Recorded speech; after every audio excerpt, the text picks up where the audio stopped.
Alright, I was going to try to show you some of the things I did in the past to um, add a base and flatten things and whatnot and get things ready for the 3D printer.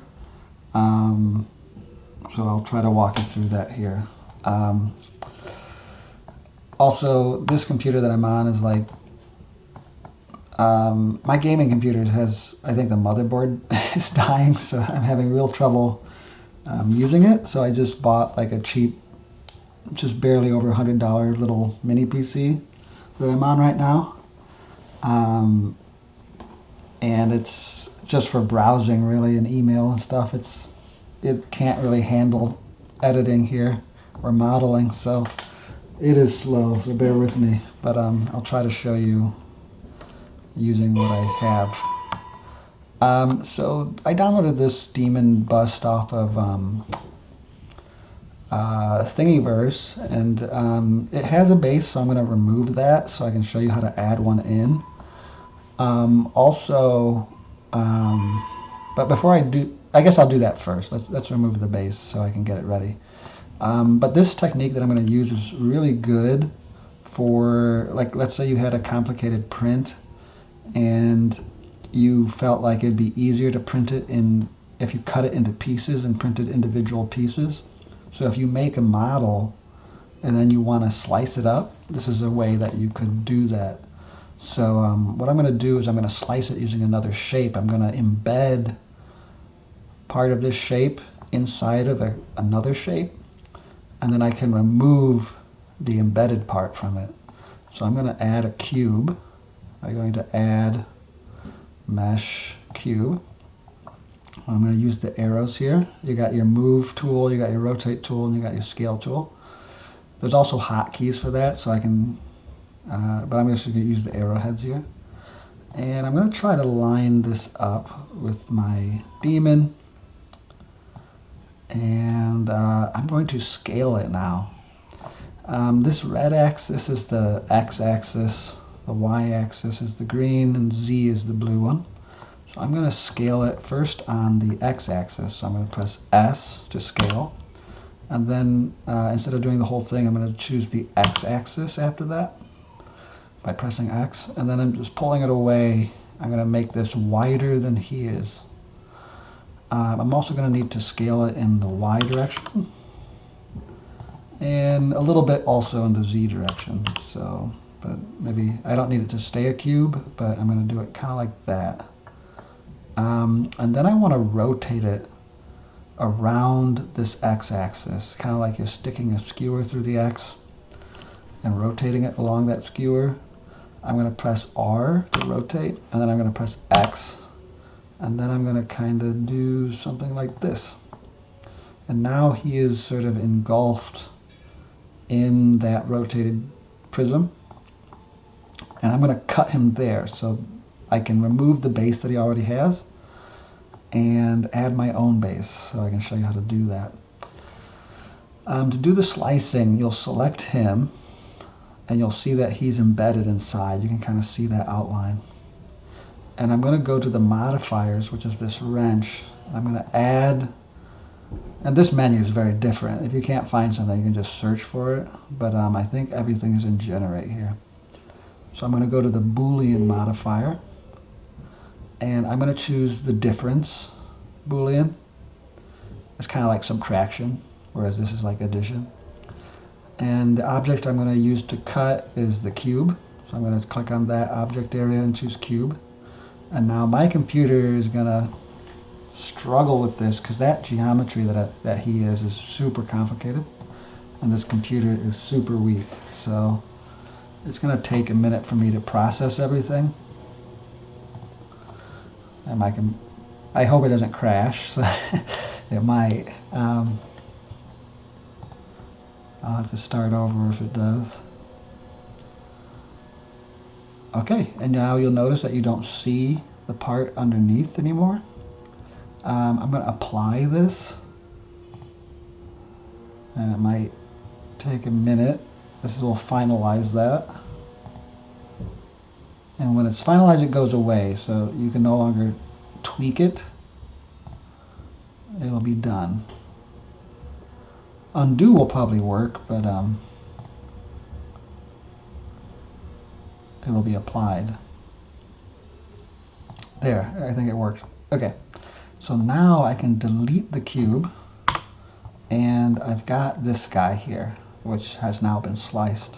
So now he no longer has the base, and I can show you how I would add a base to him.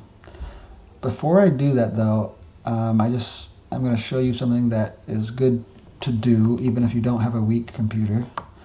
Even for the slicing program, this is a super complicated geometry. So like if I click on him, and let's just go to wireframe, I'm going to hit Z and choose wireframe. I don't know if you can tell, but like there's so many vertices, like there's so much detail here. All those skin wrinkles. When you 3D print this guy, like you can see all those little wrinkles in his neck. You're not going to see any of that in the 3D print, so this is way more detail than you need. This is like if you were making a movie and not a 3D print. So the first thing that we can do is, I'm still in object mode, I just went to wireframe, but I'm going to do another modifier under generate, and this one's going to be decimate, which decimate technically means remove 1 from every 10. So, you know, drop by 10%, but you can actually drop by any percent you want. So instead of 100% of the dots, I'm going to try 10%, and it's going to remove 90% of the vertices. And again, my computer's going to struggle with that computation.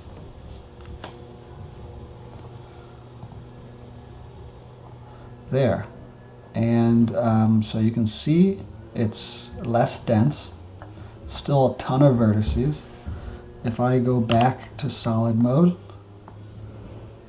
it's extremely detailed. There's still all these skin wrinkles. I didn't lose much in the way of detail, and yet I removed 90% of the vertices. So they were pretty unnecessary. In fact, since my computer's so weak, I don't need this to look good. I'm going to drop down to like, not even 1%. I'm going to go to 0.5% of the original number. Just because I want to make it easier for my computer to process. But whatever, if I were you and you were going to print it, I would simplify your mesh before you send it to the slicer. This might be too simplified for your 3D print, but you can use this method to remove some detail. So it looks, I may have frozen here, it looks blocky.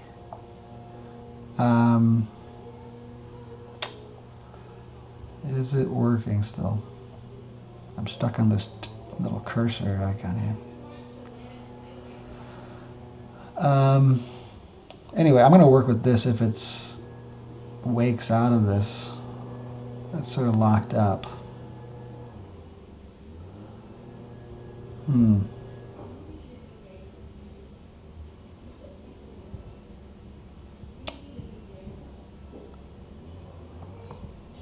I think, it's fine. I was just selected on this thing here. It wasn't frozen. So I'm going to hit apply, because I'm going to stick with this low level of detail.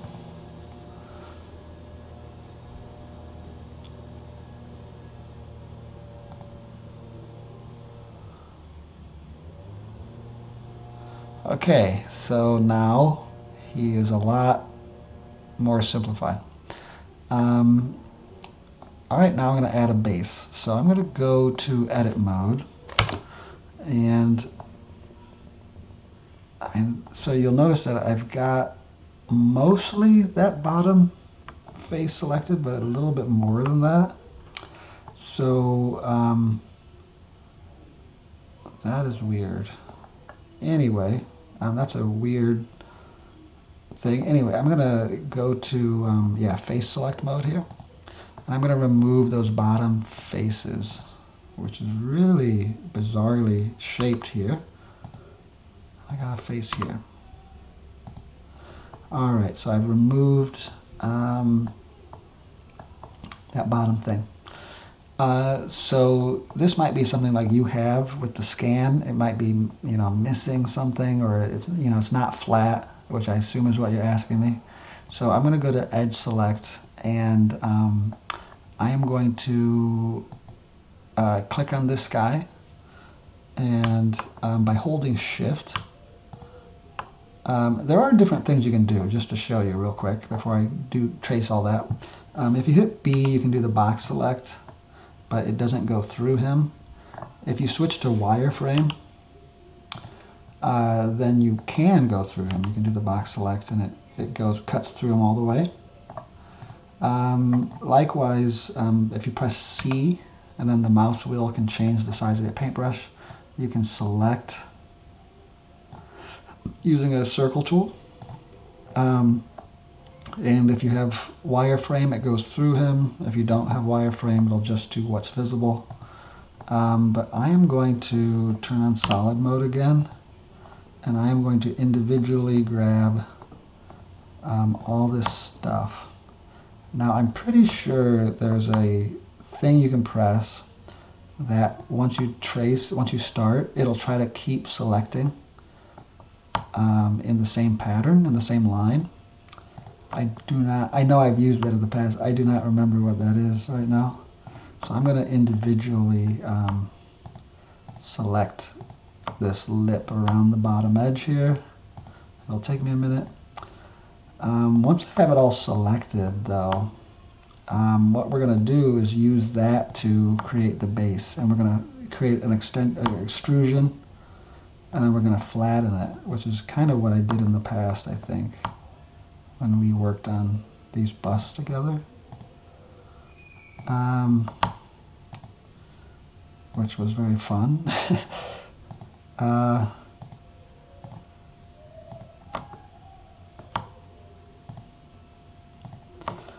Your project sounds really cool, by the way.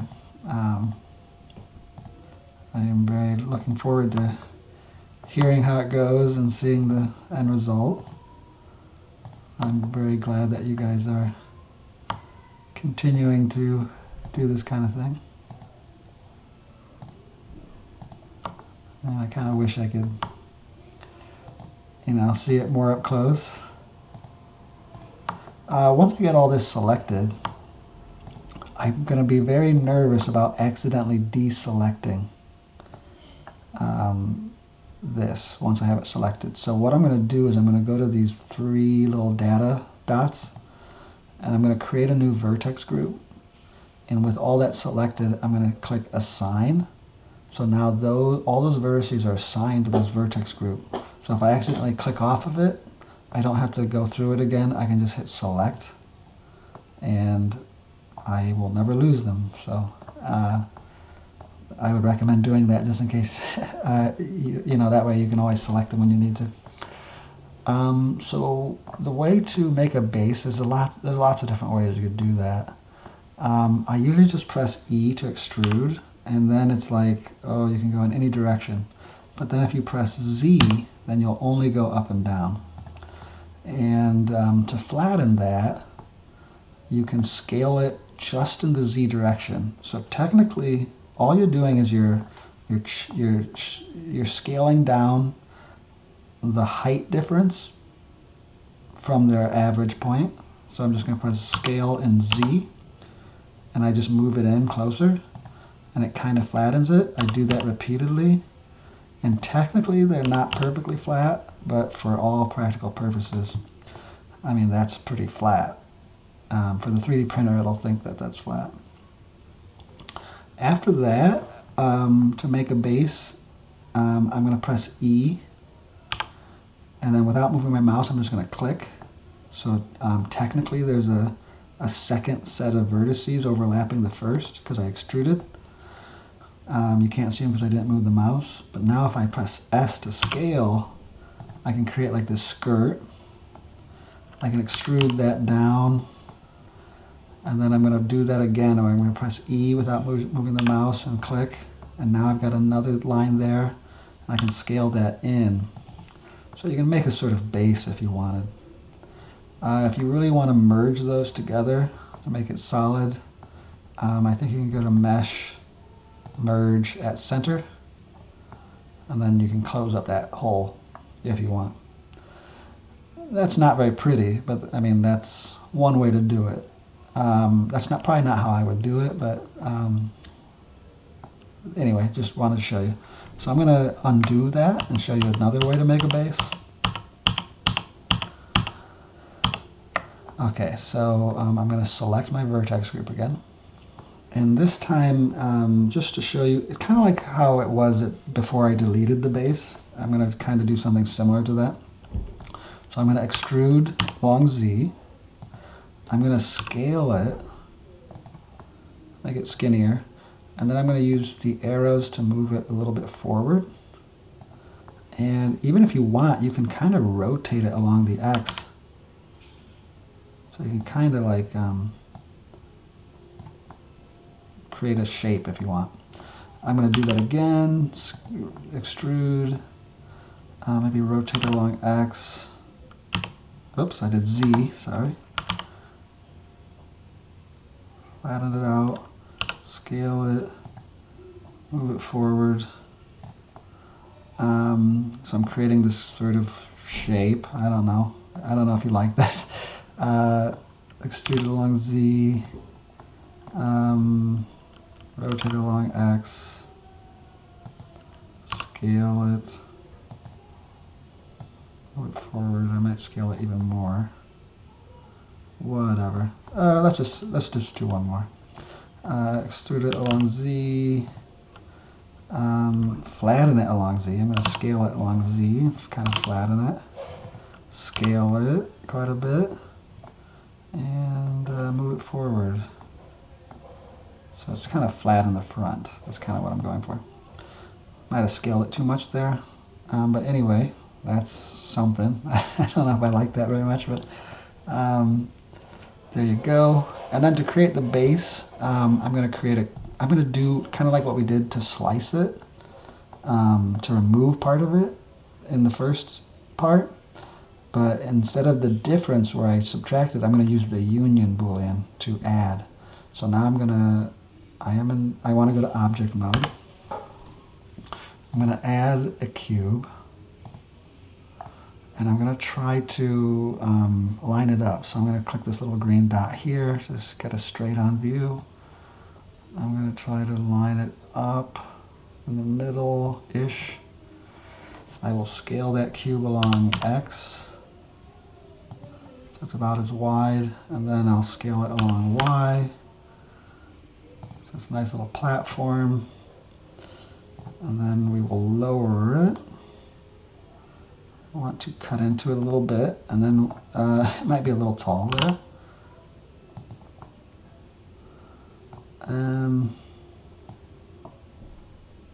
There we go. And it doesn't have to stay a cube, like a square. You can do Control R. Well, you're going to have to go to Edit Mode for the cube. And then Control R does a loop and cut. You can choose here. You can put the cut wherever you want. And then you can, if I just click on these side things, maybe I'll do these side things here in front. And I'm going to scale them along X and bring them in. And maybe do the same here. I'm going to go face select and scale along X. So it's a little bit more, I don't know, you can do whatever you want. You can make any shape you want. Once you're happy with the shape of your base, maybe I'll pull this, or whatever. It's fine. Then we're going to select your daemon. Go to modifier, generate boolean. This time we're going to go to union, and I'm going to choose the cube. And now it's actually added the shape of the cube to the daemon.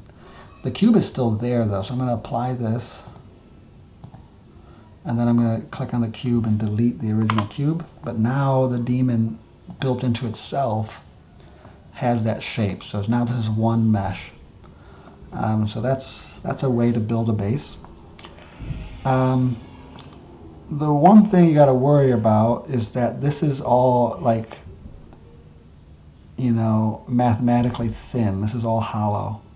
And so the 3D printer can't do that. So what you can do here is use another modifier called solidify. And this says 1 centimeter thickness. I'm going to let me undo that real quick. It says 1 centimeter thickness, but remember the scaling for Blender is not the same as your slicer will be, so just kind of ignore the scaling units. But if I go to wireframe, sounds like my nephews are going crazy. You'll see it's really thin here. So now I'm going to go to do the solidify and make it maybe like, I don't know, 10 centimeters, maybe 20 centimeters. And then you can see that it creates a thickness to it. So when it prints, it'll actually have some thickness to it. Now you do have to be careful, because if I go out of wireframe, if you make it too thick, it'll really mess up the look of things. So you got to be careful with that. So just like if I undo this, actually that was fine. So that actually looks pretty good. Let me try 0.5 just to show you. See, it starts to add stuff to things. So you got to be careful with how much you do that. But that, even maybe 0.2 is okay. Yeah, in this case 0.2 looks okay. But that adds a thickness to it so that your 3D printer can actually create a shell, like with some thickness. Or, I don't know, maybe the slicer will do it on its own. Maybe you don't have to do this solidify thing. You'll have to experiment with it. I don't know. But that's up to you. But anyway, that's how I would sort of add a base. I think that's what I did before. There's a few ways you can approach it. Those are some of the modifiers that I would use. One other modifier I would mention is the remesh. So like, I think when I had like a hole in my head or something, I was able to use the remesh, and it kind of redrew a mesh, a secondary mesh based on the old one, and it kind of, I think, I was able to fill in holes with it. So that's one thing I would suggest, another thing that you can look into. But anyway, hopefully this helps you. I mean, you're going to have to mess around with it. It'll probably take some time, but hopefully you can figure something out with this. And if not, if you need me to look at it, or you want to send me the mesh, and if you have a particular problem you're trying to solve, I'm happy to help, but I'm kind of hoping this will help you as much as you need. I'll send you a few other videos with some other stuff about adding text and stuff. I don't know how well that would 3D print, but you can add text, make it thick, either cut it away or add it using the Boolean union or difference. So you could create like a little nameplate. You might want to print that separately and just glue it on. I don't know, because it's trying to print like letters vertically, just with how the supports would work. I don't know, but maybe print it flat and then glue that little plate on. I don't know, but anyway, I hope that helps. Good luck with your project and good luck with your school year, and it's always nice to hear from you.